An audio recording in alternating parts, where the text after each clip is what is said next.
Walmart pulled your listing. Use these 3 hacks to get reinstated fast.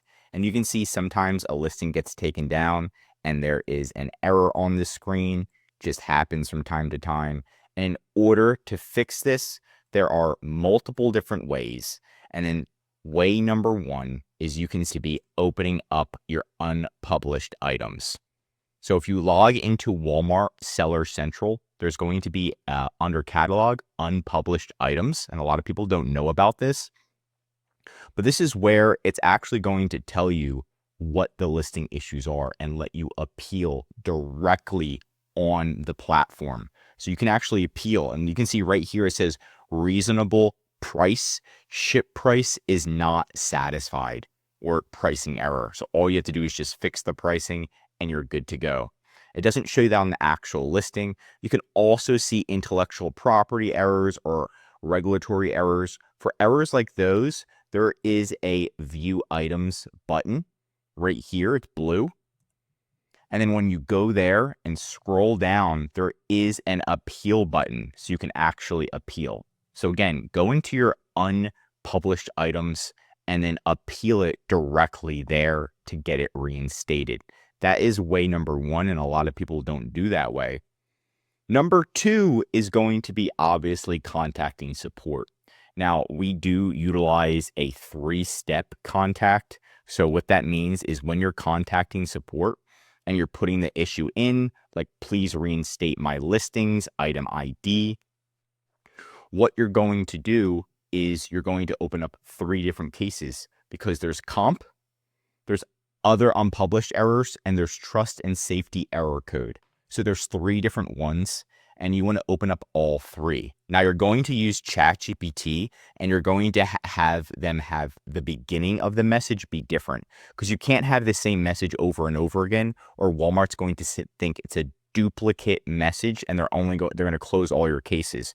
If you have 3 cases open, you're going to have 3 different Walmart employees working on your case. And the thing with Walmart is each employee is different. So if an employee thinks that your listing should be reinstated, they're just going to click a button and then reinstate it right away. While another employee might be like, no, we're trust and safety. We're not going to do it. No, you need to provide us all this documents. So it really depends on the Walmart rep that you get. And then some tips right here is do not open more than 4 cases at a time if possible. So my lucky number is going to be 3 for this. You can open up a 4th case if you want, but at the same time, you shouldn't have 4 cases open on the same product to get reinstated. If you do, Walmart might have some red flags set off and it could hurt your account.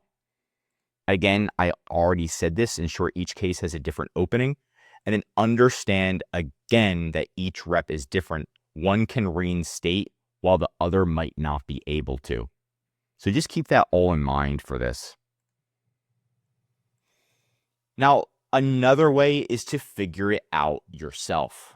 Now, I'm going to give you an example of figuring it out yourself. And what you want to look for is there any trademarks that are setting up this internal flag? Is there any incorrect brand names, incorrect manufacturing names? Maybe an image is causing the issue.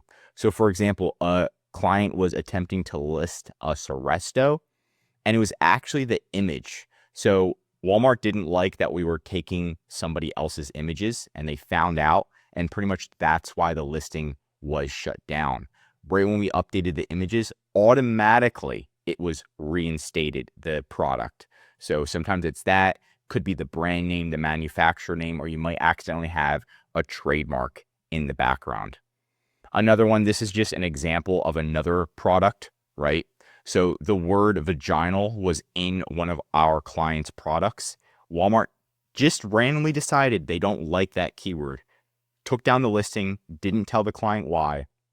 Right when we removed the keyword vaginal, also dilator, then it was automatically reinstated. So there's certain keywords where you can automatically reinstate and or fix it yourself. Just go through your listing and try to use some common sense, right? So those are the 4 different steps right here. We've got actually 3. And then once you're done, you can see right here, or if you need extra help, thank you for taking time to provide us this information. our team has reviewed it and decided to republish the items previously removed, right? So that's what message you want to get. And it really, again, depends on the rep. And this works for errors or unpublished, right? They are similar, and you do want to get these resolved as quickly as humanly possible, because the more errors, the more unpublished listings you have on Walmart, the faster it's going to take for Walmart to set off its AI flag and suspend you for like no reason. And we don't want that to happen. But if you do need help, we're right in the link in the description. Happy to help you. And if you want more Walmart videos, tell me what to cover next in the comments. If you learned something new, drop a like. And if you're a Walmart seller, I highly recommend subscribing to our channel, because we're giving away great content that's going to help you on your Walmart journey. And of course, if you need help with increasing sales, anything mentioned in this video or just help selling on Walmart, contact EHP Consulting Group. Links right in the description to contact us or schedule a call. One of our most popular services is our full Walmart account management service. We're going to be monitoring all of your listings, reinstating them every single day, contacting Walmart for you, chatting with Walmart for you, and of course, helping you increase your sales. It's going to help you save time, money, and increase your sales with EHP Consulting Group. I'm Josh Hackett, CEO of EHP Consulting Group, signing out.